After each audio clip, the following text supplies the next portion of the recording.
Hello everyone, welcome to Align Plans. This is Meshi. So today we are talking about, this is our part 2 of how to survive planner season essentially. And today I really wanted to talk to you guys about what is the process that I personally use to figure out what planners you should use for the next year. So I felt this was very timely because we are in planner season and you can see all the new releases that are coming up, and some of them are very wonderful, some of them are just kind of meh, and you might be feeling a bit overwhelmed. So I thought that I would just share my 2 cents and sort of my process essentially of how I make a decision on choosing the right planner. So hopefully by the end of this video, it'll give you a bit more clarity of some of the processes that you can put in place. And then that way, maybe you will save a little bit of money. Maybe it will just reaffirm your decision if you have already chosen your lineup. Either way, I hope that you will join me. And without further ado, let's just get right started, shall we? So to kind of talk you through this, I thought that it would make sense for us to just kind of walk through everything in a real life example. And also I will just kind of make notes for you so that you can see what I'm talking about. So obviously when it comes to planner season, there's a ton of different choices, but before you can get to that point, and I know that most of you are just kind of dying to just, make like a big spreadsheet of this is what I'm looking for. And basically the very first thing before we can make any like sub decisions, I'm calling these sub decisions, before we can kind of get to a point where you can figure out the size and the color and all of that fun stuff, we need to kind of figure out exactly why you even want, why do you need a planner in the first place. So the very first step, in my opinion, is to figure out why you need a planner. What is the intention? And as far as intention is concerned, intention is just another word for purpose, essentially. But what is it that you want it to do for you? And I will give you some examples. So sometimes we get a planner because we want it to be an assistant. Sometimes we get a planner because we want it to provide us with more mental clarity. And sometimes we get a planner because we treat it almost like a second brain. Or you might be like me and you want to have a physical planner because it helps you avoid decision fatigue, which is basically just helping you make decisions today on paper so that future you can actually thank you. If you don't have this down, if you don't know why you actually feel like you need to have a planner, I think that you're sort of throwing a bunch of different solutions at a problem that you haven't fully identified yet, right? So I think that this is where we need to kind of start before we can get to a point where we have all the solutions that we're providing for ourselves. We need to figure out what is the intention, what do you want it to do for you? And in other words, you can kind of think of this almost like a filter, which just means that when you're looking at different planners, you always wanted to kind of answer this question. Does it help me? Does it assist me in my day-to-day task? Does it provide me with mental clarity? Can I use it on an on-the-go basis, on a regular basis, on a day-to-day basis? Can I check in with it so that it does essentially act like a nice cohesive system? And does it help me avoid decision fatigue? Mind you, keep in mind, these are my intentions. Your intentions might be totally different. Your initial purpose of why you would need a planner might be completely off or completely different than mine, and that's totally fine. I'm going to be using me as an example just so that you kind of see my thought process. By the way, if you're finding this video helpful and useful, please make sure that you subscribe to the channel if you haven't had a chance just yet. I would love to have you in the community. Once you have that, once you have step 1 figured out, then we can kind of move on to, before we move on to adding anything to the cart, you need to kind of list out all the planners that you have. That includes planners, digital tools, journals if you want to add them in here. And then once you have a full list, it will kind of give you an overview, almost like a snapshot of what is happening right now. What is currently Like what do you currently have in your vicinity that you have said essentially yes to? Like what do you have, right? And then once we have that, then we can list out all of their purposes. And I don't necessarily want you to tap into really being intentional here. I don't want you to list out, you know, like I just want you to kind of write out like what does it help you with right now? And if one of those reasons is like it helps you be creative, or it helps you being playful, or it helps you because it's more mobile, like what is it about that current system that you have in place that is kind of working for you? Like what purpose does it serve, right? And then once you have all of that, then we can also list out what is missing, which is so easy to see. Again, let me go back to using myself as an example before we continue. So if I'm looking at all of my planners, and I'm just going to use just planners alone, but if I'm looking at, something like the traveler's notebook in passport size, this currently plays a role in my life as an on-the-go system. So whenever I open it, the inserts that I have in here, the inserts that I currently have in here are a weekly. I have like a little slot that has like all of this decor. I have this little booklet, which, if I'm reviewing it through this lens, this and this kind of do the exact same thing. So I don't need both. So technically this could actually come out, but I can keep it in if I really wanted to, but this has smaller stickers that I added in. And then this actually holds a little bit more. So, right. And then I also have like a little dot grid notebook. So if I'm using, and then I would have to kind of look at like, okay, what am I using this for? And this was really designed as a commonplace book. Am I using this as a commonplace book right this second? Well, no, not really. So then I would have to kind of look at like, okay, what do I want to do with that information, and what is actually missing from this system for it to be a really good functional and highly creative and fun. If I'm looking at the purpose of this is for it to be an on-the-go system, but I want it to be fun. I want it to have fun with it whenever I'm using it. What is missing, if anything? And I would have to say, I don't think anything is really missing. I would love to swap this out because I don't utilize this wallet for what it is. I find this both beautiful and not very functional. So technically I could take this out completely because it's not serving a purpose that I thought it would, right? So I could technically archive this just based on going through this. And then, so what is actually missing? I would love to have like an insert here where I don't have to add this. I can just add in all my stickers on the side. So I would love to have either something like this wallet, but not serving a purpose of a wallet, but serving a purpose of like a placeholder. So I really love like these card holders, but I wish that this was actually a large pocket where I can just slot in like all of my ephemera and stuff like that. And I know that Traveler's Notebooks makes something like this, but out of canvas. And they're not selling that. They're selling that as an insert. They're not selling that as an insert wallet. So that could be something that I can make note of. And then beyond that, I could technically add a monthly in here just so that I can cohesively work together between the monthly and the weekly. But I can already tell you right now, I'm not using the monthly unless I give it a new purpose from what it is. Okay, moving on. So that's essentially how you would go about kind of just looking at but you would go through that with every single one of your planners that you have. Now, here's where this becomes fun. So now we can move on to actually building out our wish list. So this is sort of where we can kind of write out all of our criterias. So not necessarily, you can write out like planners that you want to use, but I'm kind of thinking this is sort of where I like to write out all of my preferences. So one of my preferences, especially when it comes to the TN, which is why I always kind of land back on the TN, is because I want it to be small and mobile and portable. And both of them are portable.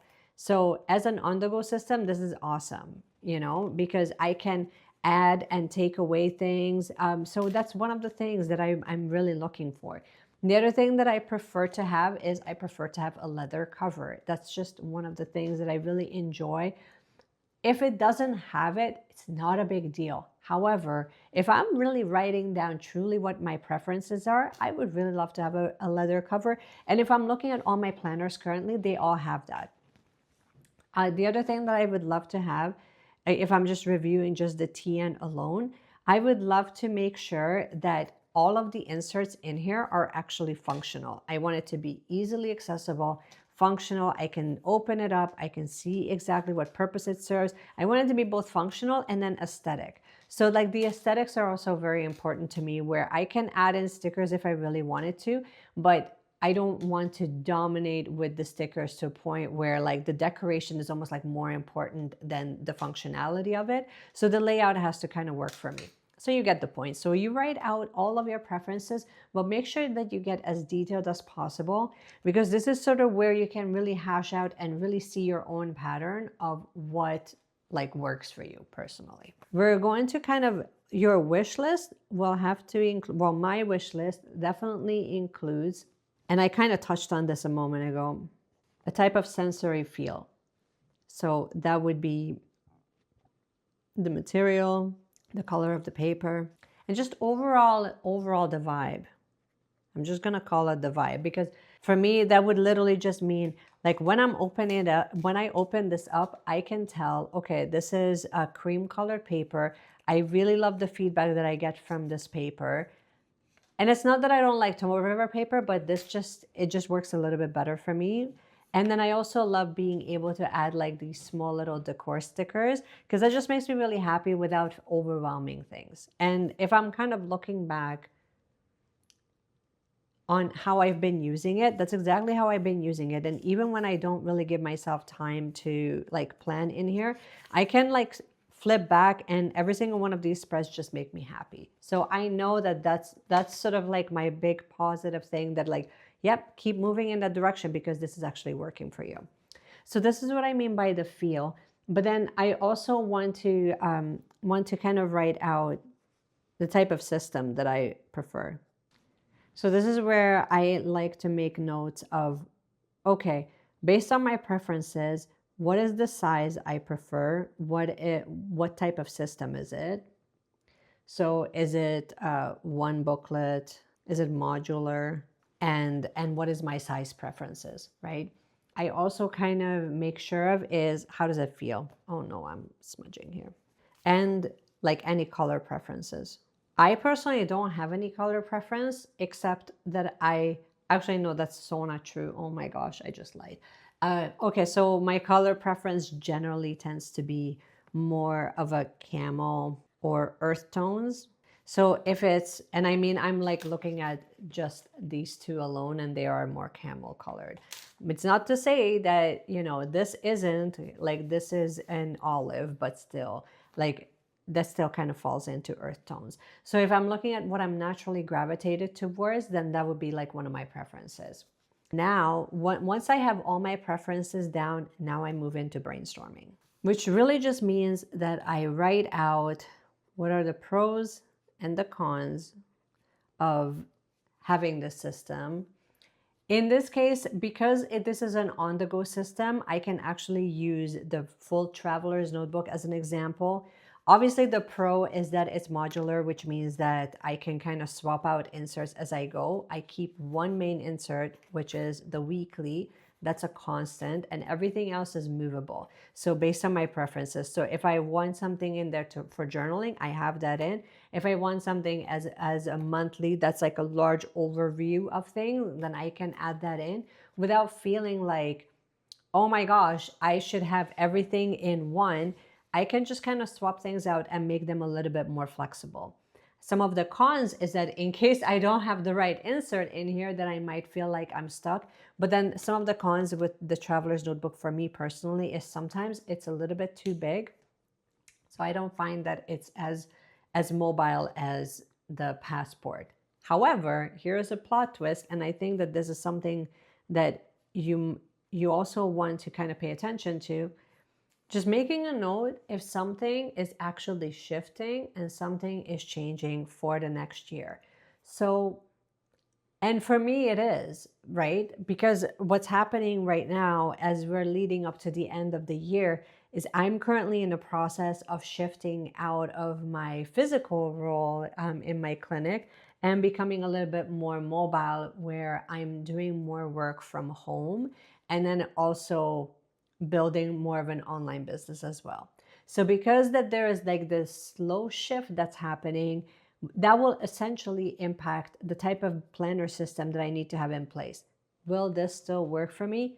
Yes, it will. But the con that I would have put here, that it's a little bit bigger than I would prefer, it's no longer relevant, because this is actually large enough for keeping track of everything, because then now I'm no longer going to be so concerned with having everything small and compact and making sure that it's easy for me to take it with me everywhere I go, because I'm not going to be going that many places if I'm checking in with the clinic maybe once or twice a week. Do you know what I mean? So like, my needs will be shifting from what they are right now, where I'm there pretty regularly, to just going back down to almost not being at the clinic at all, right? So because of that, I think that this is an important distinction. And I think that we all kind of do this subconsciously, where sometimes what ends up happening is we don't know if something is going to be shifting. So we're not actively like anticipating that change and how that change will impact our needs within planner systems and within like the support systems. I'm calling planners a support system because essentially that should be the purpose that they fulfill one way or the other, right? So me making notes that I'm going to be home more, I'm going to need more organized systems, and I'm probably going to need a separate system just for online only. So because of that, it will shift the type of planner systems that I will choose and that I will naturally gravitate towards.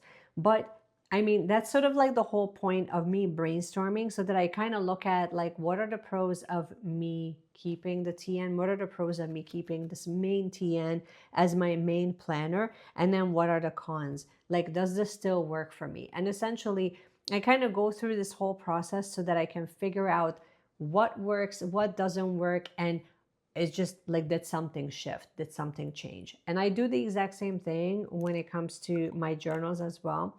And I'll give you an example of that too. So I had, and I still do have, the Hibino Midori, the Midori Hibino journal.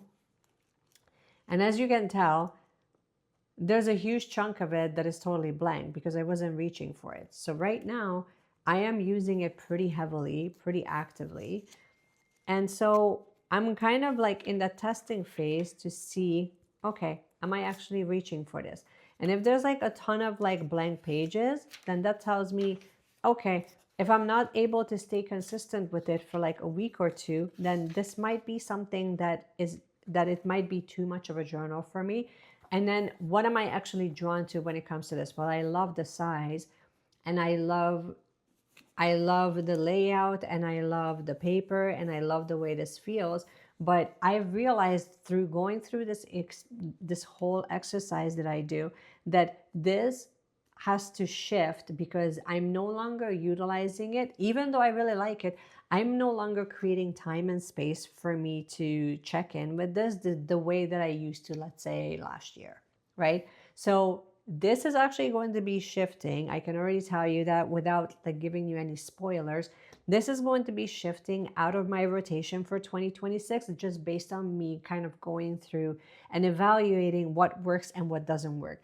And so I wanted to make this video because I thought that this would be like a natural progression from not just talking about like 3 reasons why you should wait for buying your 2026 lineup, but this is why you should wait, so that we can go through this exercise and really test and review of what works and what doesn't work. And when things have shifted, it doesn't make them bad. It just means that you are evolving and your needs are evolving. Once I have gone through all of this whole process, that's sort of when I kind of list out like, what are like the things that I'm naturally drawn to, what is on my actual wish list beyond preferences, what are the planners that I actually am naturally attracted to and why before I make a purchase. And before I do any of that, I also make a note.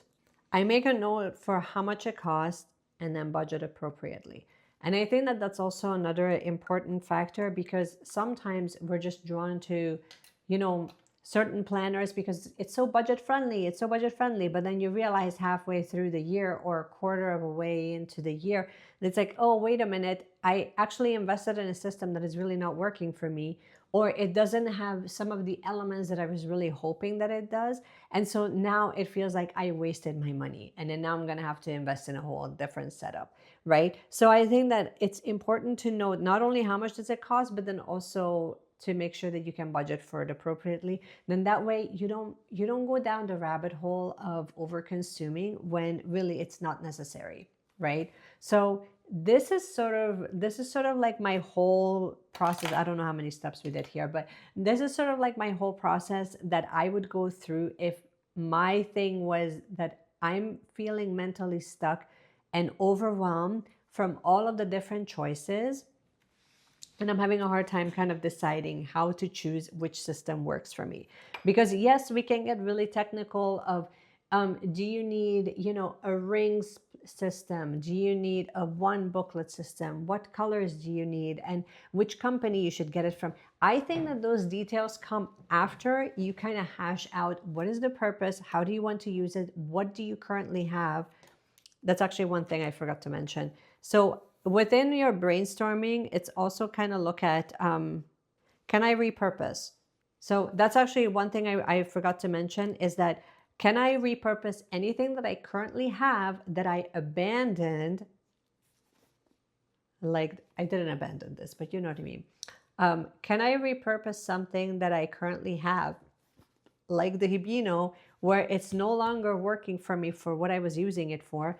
And can I repurpose it so that it serves a different function, right? And I think that this is an important distinction too, because it's not, I don't know, like I just feel like it's not really being normalized the way that it should, where we are repurposing certain older planners, especially when we have like blank pages and stuff like that. Sometimes, like, especially like when it comes to like notebooks and stuff like that, like, can we not repurpose some of the older planners that we have if it has like a million pages in there?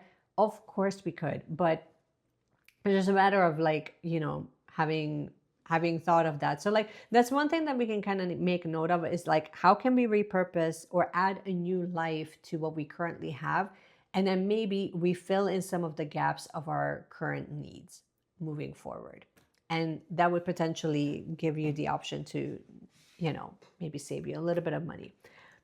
This is basically all I wanted to share with you. By the way, if you're loving this whole thought process and this layout, and you like how we kind of went through figuring out what we have and then hashing it out, and you love this exercise, I wanted to tell you guys, and I'm so excited to share this with you, that currently I've actually made this whole system into a full planner kit that is now available for the very first time. It is now available in my Etsy shop that you can buy. I will leave the link in the description. If you want to support the channel, you're welcome to. Obviously, I'm not sharing this so that you buy my insert. I'm sharing this because this is essentially the same way that I have gone through the process of figuring out what are the planner systems that are staying for 2026 and what are the planner systems that are really not going to be suitable for me anymore. Because I do find that the actual methodology works really well. So that was sort of like the main purpose why I wanted to share it. But if you want like a cohesive insert where it's already kind of done for you, then check out the link below. You can click on the Etsy shop and you can check that out. And it's a digital download, so you have access to it right away. Anyway, this is all I wanted to share with you. If you've enjoyed this video, make sure that you subscribe and you hit the notification bell and you like this video so that I know you love videos like this. And in the meanwhile, just keep planning, keep journaling, keep doing all the things. And I cannot wait to see you guys in my next video. Bye.